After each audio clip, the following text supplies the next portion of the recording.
on our behalf. It's what we have agreed, and is the communique of the party this morning.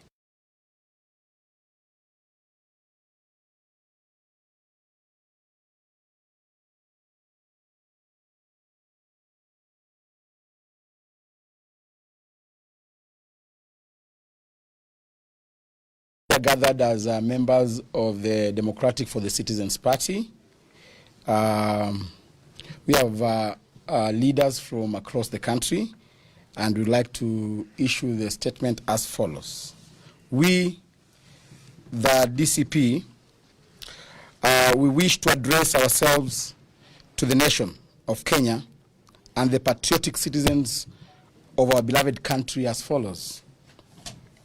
Last week, we announced that our party leader, His Excellency Rigathi Gachagua, will return to the nation on Thursday, 21st August, at noon from the United States of America. We want to confirm that his return is still as scheduled. Second, we call on the people of Kenya to show up at the Jomo Kenyatta International Airport at 8 a.m. to receive our beloved party leader. We shall have a mother of all peaceful processions upon his arrival. The procession will begin from the Jomo Kenyatta International Airport to the Central Business District, and later address a public rally at the hallowed Kamkunji grounds. The police are hereby notified to provide security, and they should not dare to demonstrate against the people of Kenya.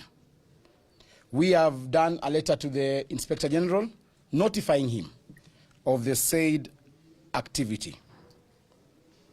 We confirm that indeed we will, and as a party and as the people of Kenya, we shall gather at Jomo Kenyatta International Airport starting from 8 a.m. This is to ensure that we plan ourselves adequately.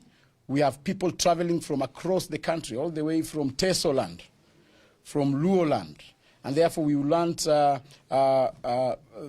have good organization and protocol at the airport. So we want to ask all our supporters traveling from across the country to be at Jomo Kenyatta International Airport as from 8 a.m. We are also adequately informed of the mischief and also plans by President William Ruto to have our party leader arrested upon his arrival at Jomo Kenyatta International Airport. We are also informed that William Ruto is planning to divert his plane to either Kisumu or Mombasa International Airports to arrest him from there. We have encouraged our members to also plan to receive him in those respective airports.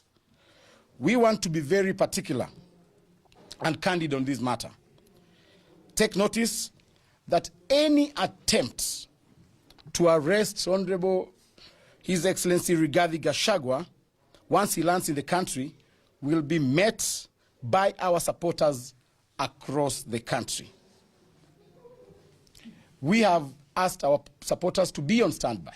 We remember when His Excellency Rigathi Gachagua was impeached, he implored upon his supporters to remain calm and resort to singing. This time round, the song will be of a different rhythm. Secondly, we have heard President William Ruto and his choir dream that he has been invited by President Trump to the United States of America. Mr. Ruto, on your address to the 80th session of the United Nations General Assembly, under the theme, Better Together, 80 years and more for peace, development, and human rights. President Ruto, what are you going to address the UNGA looking at this year's theme and the UN principles? Is it about extrajudicial killings, abductions, forced disappearances, rapid support forces of Sudan, corruption, illegal gold trade, or illegal detentions? Or on this matter, we, the Democratic Party, Citizens Party of Kenya, wishes to bring to the attention of the global community and the United Nations General Assembly that the President of Kenya has consistently violated the very principles upon which the UN was founded. That is human rights, dignity, and peace. Under his watch, Kenya has witnessed brutal suspension of peaceful demonstrations. Young Kenyans exercising their constitutional rights to protest have been met with live bullets, unlawful detentions, and state-sponsored abductions. Systematic violation of freedom of expression. Journalists, whistleblowers, and activists continue to be harassed and silenced. Failure to protect human life. Innocent citizens have died at the hands of security forces with no accountability from the Kenyan government.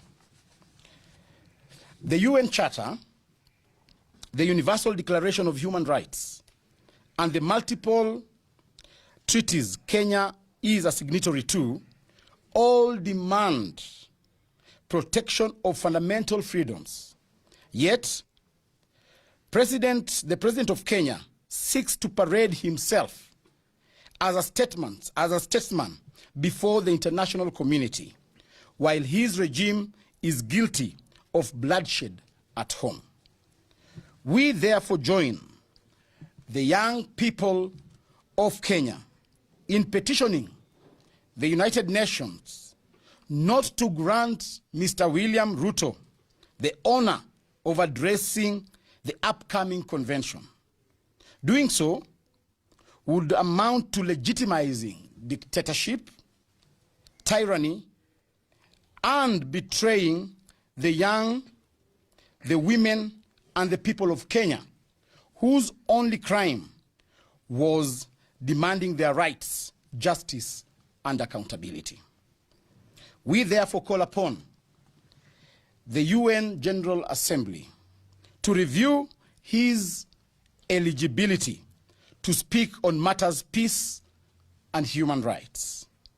We strongly call on the United States of America as the host country to consider declaring him persona non grata in line with international practices on leaders who trample human rights.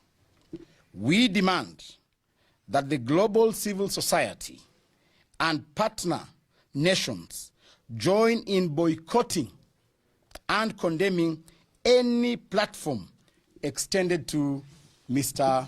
William Samoei Ruto. The United Nations must stand with the people of Kenya, not oppressors. History will judge harshly any institution that enables authoritarianism to thrive under the guise of diplomacy. End of statement. Thank you. Thank you. Asanteni sana, thank you very much. Thank you very much. Just a question. Okay. What is your reaction on the current regime that is happening? No, we will have a formal reaction, response to what has transpired. So today we are highlighting the coming of a king. Yeah. Yeah.